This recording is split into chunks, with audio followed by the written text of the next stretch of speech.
Mas sabe que tem uma coisa que mudou na pandemia pra mim, assim. Porque eu tinha na cabeça algo parecido com isso também. Pode ter de 3 até a 6 ali eu tinha na pandemia. E eu fiquei muito assustado com o que aconteceu na pandemia. Porque, putz, há tanto tempo, né? A gente falava, 6 meses de custo mensal, não sei o que lá.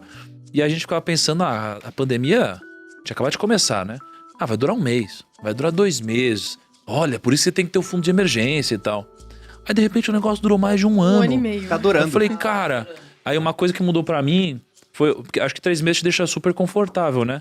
Mas pra mim, eu trouxe isso pra um outro nível pra mim. Eu gosto muito de me sentir seguro, assim, ultra seguro, talvez, sei lá. Então, na minha cabeça, eu mudei esse de 3 pra 12, sabe? Eu acho que eu fiquei meio traumatizado com a pandemia. Eu falei, cara, imagina se a pandemia acontece de novo. É uma coisa mais longa. Aí eu acabei alongando um pouquinho mais, sabe? Mas eu concordo perfeitamente, você tem que ter outros investimentos. Só que como hoje o juro tá muito baixo e essa reserva de emergência pra mim, eu não topo CDB, eu não topo fundo de crédito, é assim, título Tesouro Selic. Mas aí, Luciana, sabe? por exemplo, você não topa o CDB, mesmo com o Tesouro Selic sofrendo com aquele deságio? E pra mim tá tudo bem, porque eu sei que o governo tem a maquininha de dinheiro, assim, o que ele vai fazer é imprimir mais, se precisar pra me pagar, vai dar inflação e tal, mas o meu ele vai pagar.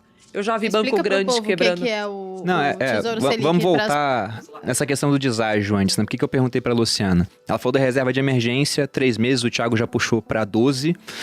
Eu sempre falei em 6, eu sempre falei em 6, mas é ótimo começar com 3, até porque a gente sempre fala isso, 6 meses, 6 meses, 6 meses. Né? Tipo, exatamente. Acho que o primeiro passo é você começar, até porque se você for esperar realmente, olha, finalizar essa fase e ter 6 meses do seu custo de vida, que pra muitos é igual a renda, né? Porque o cara gasta tudo que ganha. Vamos supor que você poupe 10% do que você ganha ao mês.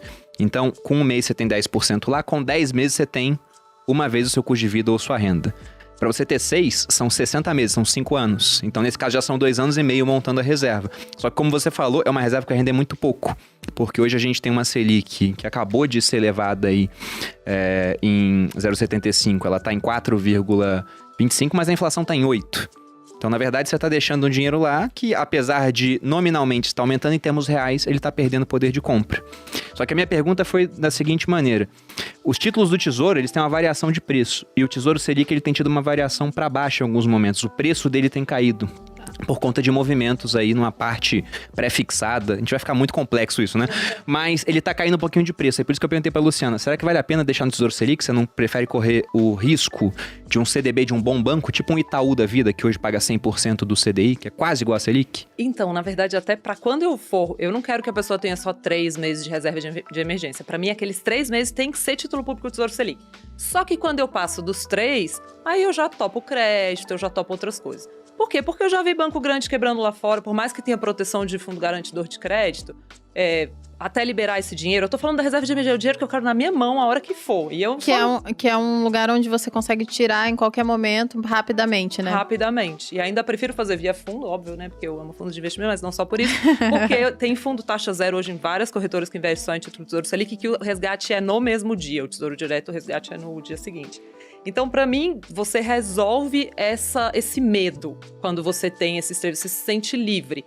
E aí, o que acontece? Nesses 3 meses, eu tenho tempo também de ir atrás do meu crédito privado, do meu, né, do CDB ou do fundo de crédito, no caso que eu invisto, dá tempo de eu pedir resgate, porque eu também gosto de fundos de crédito privado mais longos, para 45 dias. Ô, Lu, deixa eu te perguntar, porque assim, você falou que você prefere investir via fundo, né? E tem uma coisa que, sem querer ficar muito técnico aqui, mas que eu acho que é muito boa sacada investir via fundo, em título, é porque as pessoas acham que Tesouro Direto é só uma única coisa, né? Mas assim, o Tesouro Direto é uma plataforma para você acessar os títulos públicos.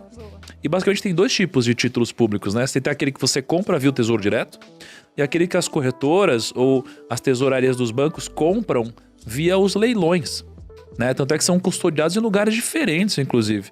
Então assim, quando você compra via fundo, você acaba tendo menos spread muitas vezes, né? E algumas taxas um pouco diferentes, né? Eu já fiz várias simulações. As pessoas têm esse fetiche do Tesouro Direto, né? Que é para a pessoa física. Assim, né? Sem querer apontar o dedo para algo que é zero para a pessoa física, mas já apontando. Gente, você entra lá dentro, há um monte de título, com um monte de nome esquisito. Tem 10 hoje aqui na plataforma sendo oferecidos. Exato, eu acho que... Eu mesmo não entendo muito. Pois é. Daí. E olha que você é quase economista, segundo o Thales Gomes. Vocês veem que, né? Complicado. Eu acho que o fundo é uma forma muito prática para você investir nisso, né? E assim, pra mim, esses 3 meses, gente, eles dão uma segurança. É porque tem que explicar pra galera. O fundo é como se fosse um compilado de vários desses Não, depende de juntos. como o fundo vai funcionar, não Tá necessariamente. vendo? Eu não sei direito. Não, mas o fundo, eu costumo falar que o fundo é tipo uma vaquinha, né? Então é todo mundo se juntando pra pagar um gestor profissional, né? Sim. Um profissional. Aí o cara decide pra onde vai o Ele dinheiro. que vai montar. Exatamente, perfeito. E aí ele que monta lá e compra tudo. Então, nesse fundo que eu tô falando, ele tem por mandato, por regra, tá lá escrito. Ele só pode comprar título do Mas Tesouro manda uns Selic. fundos aí, Lu. Recomenda aí pra gente, Ué, pô. recomendo. Vocês querem Vai pra ter que quê? assinar Speed, pô.